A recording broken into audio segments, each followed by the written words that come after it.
Welcome back to Everyday Heroes, a mini-series by HeroDevs where we explore the experiences of women in tech whose everyday effort builds bridges for others to follow. I'm your host, Wendy Hurst. The month of March in the United States is Women's History Month, and in this mini-series, we're chatting with some women in tech who share their journey of how they got here and where they want to go. Today, we're talking with Allison Vorthmann. Allison is a platform engineer whose 5 years in tech stretches across government and medical industries and into open source software. She joins us from Nebraska today. Allison, it's great to have you with us. Great to be here. Welcome. Thanks. So, Allison, what did you want to be when you grew up, and how did you get into tech? Oof. Okay. Honestly, I don't ever remember wanting to be anything. I think I just wanted to exist and probably read books. So that was pretty much it. And I got into tech in sort of a roundabout way. I went to college right out of high school. I actually studied business administration. And I failed out of college my first year because I just never went to class. I thought it would be great. And that was kind of a learning experience for me, definitely a learning experience. So I took some time off and I volunteered. I coached a volleyball team. I worked as a nursing aide, and it was good. And then one day I just woke up and I was like, I want to go back to school. And I didn't want to go in undeclared, so I chose cybersecurity because I thought it would be cool to be a hacker. Except I also use like the same 3 passwords for everything. So obviously I was not cut out to be a cybersecurity professional. And took a web development class though for cybersecurity, and I fell in love with that half of it. And that's kind of where my story started. That's awesome. So, what did you think it was going to be like in tech before you joined the workforce? Oh, I thought it was just a lot of like building pretty screens and websites, and like I said, since I started out in security, I thought it would be more along the lines of like hackers and making sure your data is safe and everything like that. Okay. How does being in tech now compare to what you thought it was going to be? I think on the day to day, it can be summed up with like you never know enough information. Tech is always changing. There's always something new going on. There's always a new bug you encounter, or there's a new way to do things. And that is the biggest thing, is that like I am constantly learning, and I didn't expect that. It's been great because I love to learn and I love to be challenged. But I think tech is just all about innovation and making sure you stay up to date with what's coming out. Okay. Tell me a little bit about what your day-to-day feels like right now. Chaos. Chaos. Chaos, yeah. We get to do some really cool projects here at HeroDevs, and I really enjoy it. But I've gone from working on a Vue platform to working on jQuery, to Bootstrap, to Angular, and so it's just been a lot of change. And like I said, a lot of learning, because my primary focus was Vue, and so switching over to like Angular, Bootstrap, or Drupal. Drupal I spend a lot of time in now. It's been a lot and chaotic, but a good kind of chaos. Okay. Of all of the open source software that you've worked on so far, do you have a preference for one or the other? Vue 100%. I love Tell me Vue. why. Tell me why. So it's the first front end framework that I learned, and I think I just will always have a soft spot for it because when I worked on it, I got to do a lot of cool projects with it, and it was really where my strengths grew and where I learned the most, and it really set the foundation for everything else in my career. Okay. what's something that you've created using Vue? So when I worked for the Department of Defense, I worked on a project that helped identify prisoner of war remains. And part of that was a dental aspect for the anthropologist to be able to put in dental charts and then put in any dental remains that were found so you could match them and then they could send these bodies home. And so I got to, from start to finish, from conception to delivery, I got to draw out all the screens. I got to create an SVG chart for a dental chart that allowed them to interact with their dental chart and make it a better user experience. And then all of the API calls and everything needed to save the data. That was the coolest thing that I'm most proud of. That's cool. And you used Vue to do that. I did. Mm-hmm. That's awesome.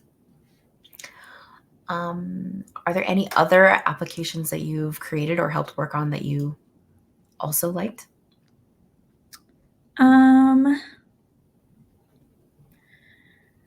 We have a Vue platform here, actually, our internal platform. That's been a lot of fun because it's a smaller team, so it's definitely more creative liberties that I get to do and I get to try.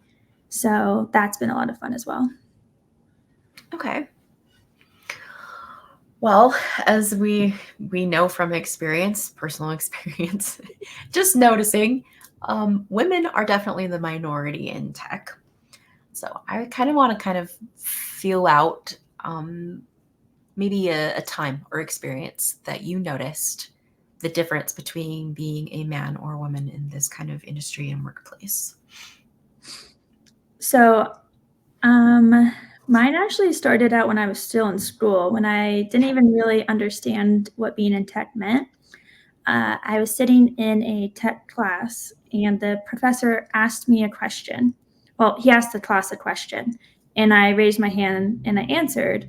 And it was a question that we covered in the book and we had done the reading on the night before and everything like that.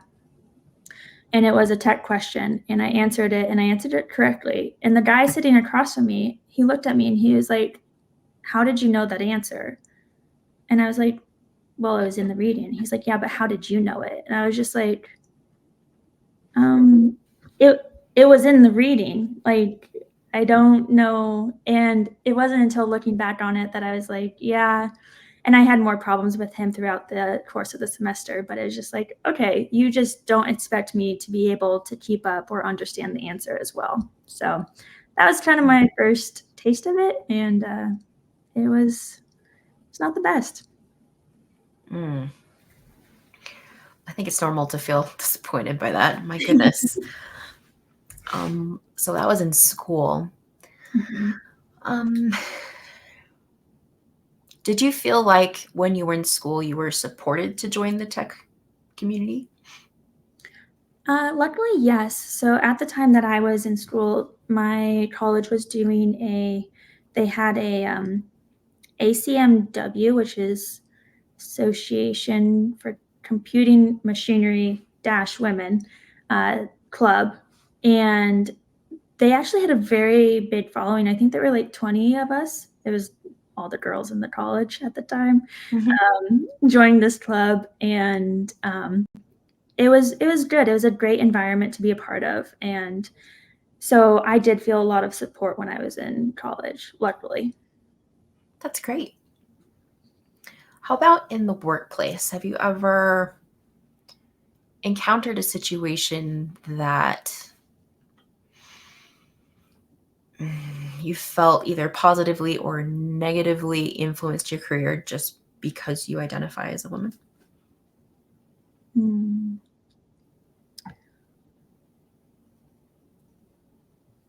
Yeah. So at my previous company, we had some outdated software that, like most things, it was built by somebody that had left and there were no comments and no directions and no documents. And so nobody knew how it worked, but it was like a fundamental piece of how the company made money. And I spent 6 or 7 months tasked to it, to looking into it, researching it, and just figuring out how it works and how we can update it without breaking our entire sales process. And I became the subject matter expert on it, and I could answer pretty much any question on it. And I was very proud of that fact, and it made me feel good to be able to answer these questions. But then the day came where they also hosted, like, our solution architect hosted office hours where everyone could come in and talk to him. And one of my coworkers on my team he was working on a smaller part of it. And I had told him, I was like, hey, like, you can come ask me any of these questions, right? And he was like, yeah, okay, thank you. And I was like, okay. And then we both happened to be in office hours at the time together with the solution architect.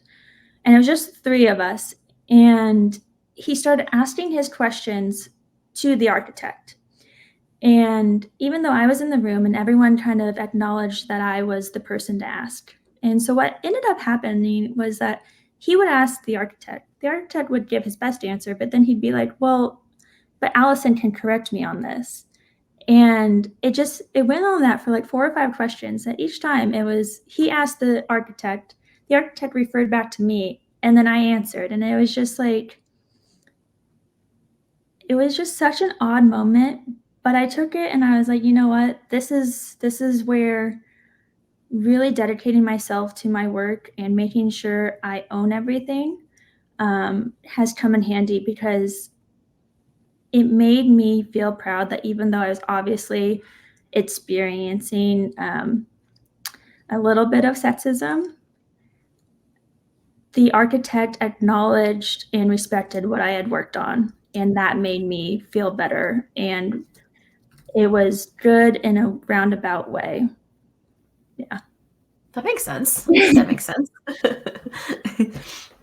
What do you think would need to change in order to make that situation more comfortable, regardless of gender?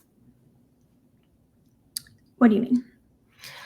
By that, I mean the person who was asking the questions probably didn't realize that they were doing that. Mhm. So I'm wondering what you think about what would need to change in that situation to make it so that he would more naturally turn toward the person who actually has the answers to the questions, and maybe focus a little bit less on the gender piece of it, if that makes sense. Yeah.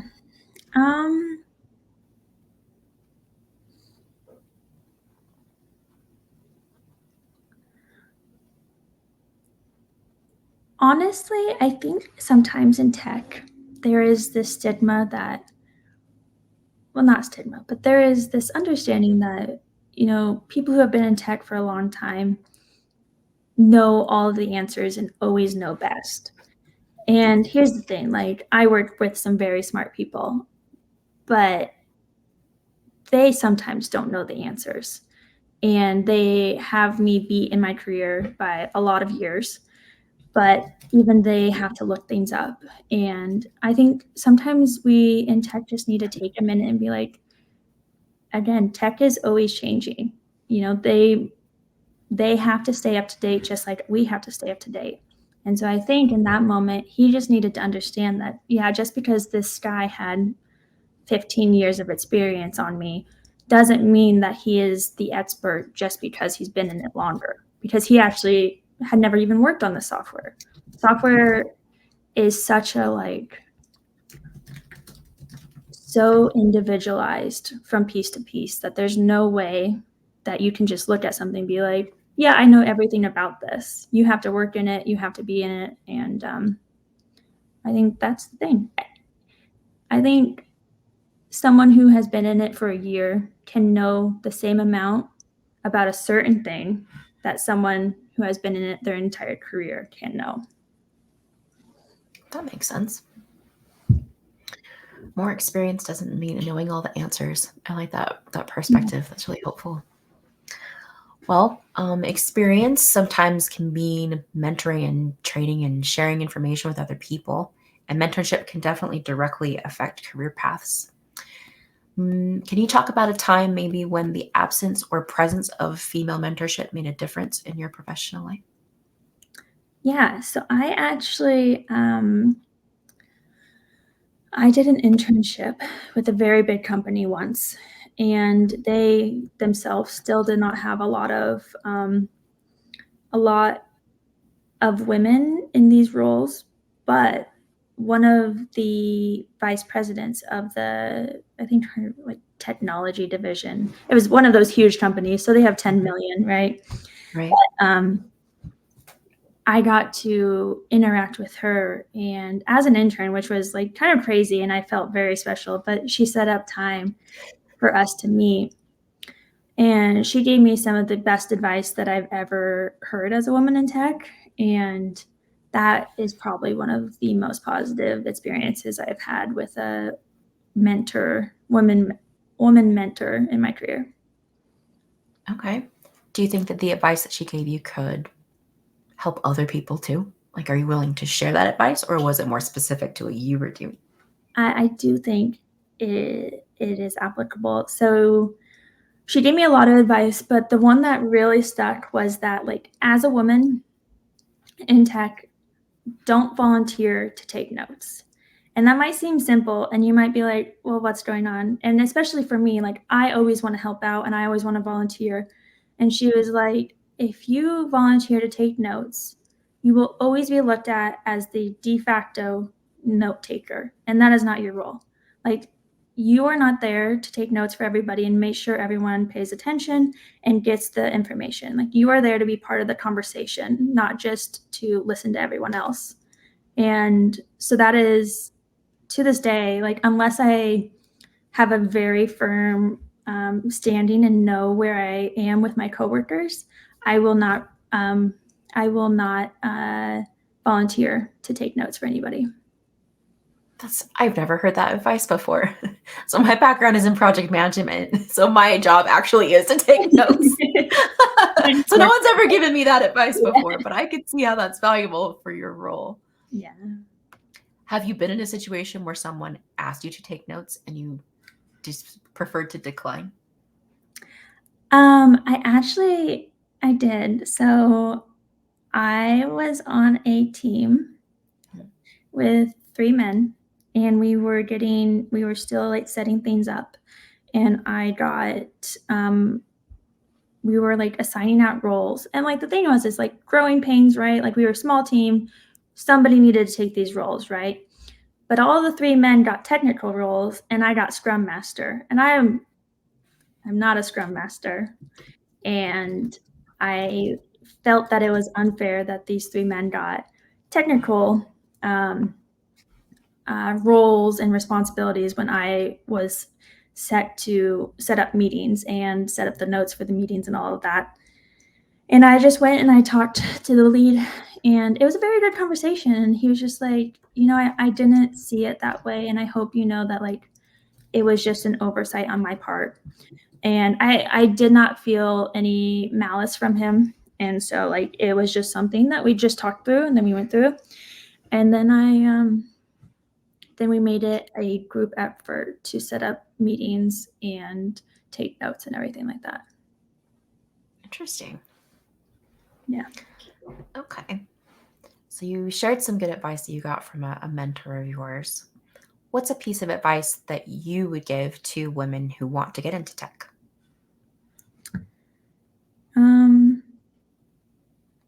Everyone's pretending.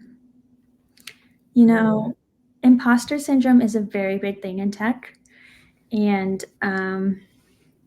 I have struggled with it a lot until I got here. And like I mentioned before, like, I worked with some very smart, very well-respected people, but even they, like, make mistakes. Even they need to look stuff up. Even they need help with things.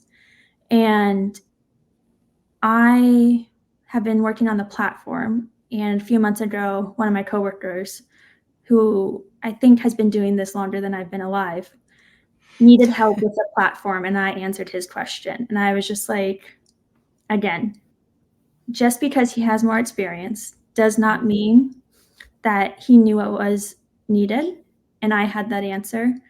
And imposter syndrome is just everyone's got it and everyone's pretending. You just gotta keep learning. So Interesting. What's a time in your life when you wished you had that advice, but you didn't? my first job. Yeah, tell me about it. Oof. So I was given an amazing opportunity to work with the Department of Defense, but I literally had no coding experience whatsoever. I was in college when I started this job. I was halfway through my first semester. And realistically, my boss never should have taken a chance on me. And I'm very glad that he did, because I don't know where I'd be if I never started out at that role. And it was great in that aspect, and I will always be grateful for him for that. But it was, on the flip side, a very hard experience trying to be a full stack engineer and, complete tickets, develop screens, develop backends, when I literally only knew HTML and CSS. And this was a full-blown application that was being actively used by professional anthropologists. And it was a very hard experience. And I constantly was just having breakdowns because I was just like, I know nothing. Everyone seems to know the answer but me. And the thing is, I look back on it now, and even back then, like, my coworkers were great. I really respected them. But I thought that they were like gods and that I was just dumb and I didn't know anything. And looking back on it now, like I've seen them since, and I'm just like, you guys are smart.